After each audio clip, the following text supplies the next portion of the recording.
So let's shine a light on some yoga fundamentals. These are some ideas that I've come to understand through the practice of yoga that are very helpful in embracing yoga and incorporating yoga in your life. The first we've kind of already touched on when we thought about that yoga is not a religion. Now, Episcopal Lutheran Church is my church, and I feel like the yoga practice fits very well with my core beliefs. You can have any higher power that you believe in with the yoga principles. It's not asking you to believe in any principle. And I find that the things that yoga encourages are the things that our faith belief systems are encouraging us to also accomplish, which is that servant heart and caring for others and sharing love and so whatever your faith belief system, I feel like yoga will fit well with. The idea of not wearing your shoes was kind of disturbing to me at first because I love my shoes and I love all kinds of colors of shoes. And to have to take your shoes off was kind of uncomfortable to me. It may not be a problem for you. But the idea is that a lot of places that you practice yoga, you've got to think about that being a safe space, a place where people are going to put their face on the floor, and so you don't want to have dirty feet that have walked shoes that have been on the ground in that place. So shoes are off, and then the other thing that is very helpful is that you can really feel the ground when you have your shoe off. So you can really connect whenever you're trying to balance or whenever you're trying to strengthen. And my feet have become stronger through that idea of taking the shoe off. Now, if you are not comfortable with the idea of taking your shoe off and you want to leave your shoe on, I would rather know you're practicing yoga with your shoe or your socks on than not. But do be careful if you do choose to use socks, because you can slip and slide and you can injure yourself through the use of leaving the sock on. They do make socks with little nubbly rubber plastic little bottom to it. So if you're a sock person, you sure can invest in those. Or I've been in places that were kind of chilly. And, of course, yoga is not a good thing to practice when you're chilly, and the floor was cold, so it was kind of important to get a pair of those kind of toe socks or those socks that would not slide. The next thing I want to share with you is the idea that if you experience pain, whatever the yoga move is, then you stop. Stop right there.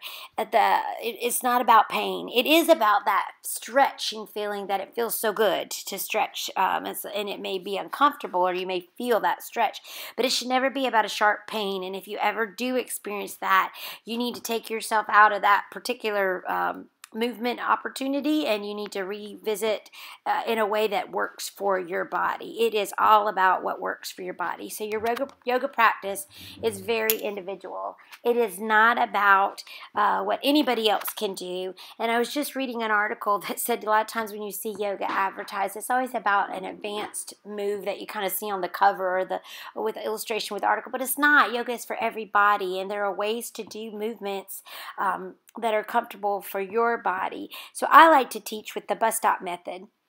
The bus stop method is when you get off the bus at the point in the posture that feels best for your body. So some people may ride the bus a little bit longer, but there's absolutely no judging about where you get off the bus. And so talk to yourself that way, because a lot of times we can't let up with the comparison. We're really into judging instead of observing. So just observe what you can do. What you can do today is not what you can do tomorrow, or not what you did yesterday. It kind of goes up and down, and that's okay. It just depends on how much sleep you've had, or how stretchy or warm, or it just has a lot of factors that can go into what you can do. And so you don't judge, you be appreciative for the opportunity to move and breathe and work on any given day. Yoga is like a buffet. As we've mentioned, you take off the buffet what'll do good for you. If you're not into spicy foods, you don't need it, right, at a buffet. So if it's not a posture that's a good fit for you, then don't feel like you've got to do that posture. You do what you need to do. It is your yoga practice. The last thought that I have as far as things that I've learned is the whole idea of chanting and the om that you hear sometimes when you hear connected with yoga. Om is the sounds of all the sounds of the universe coming together, is my understanding of Om when you hear somebody chanting. And in my yoga teacher training, it was connected to whenever in church we used to sing at the end of a hymn, Amen. It was kind of like that kind of sound. I've been in places that chanted, and I've been in places that, of course, that don't. And whatever your preference or comfortableness with that is, it's all good. But it does help me to think of it in that if I understand what the word means, it helps me a little bit understand that it's not the frou-frou part of yoga that sometimes I am uncomfortable with.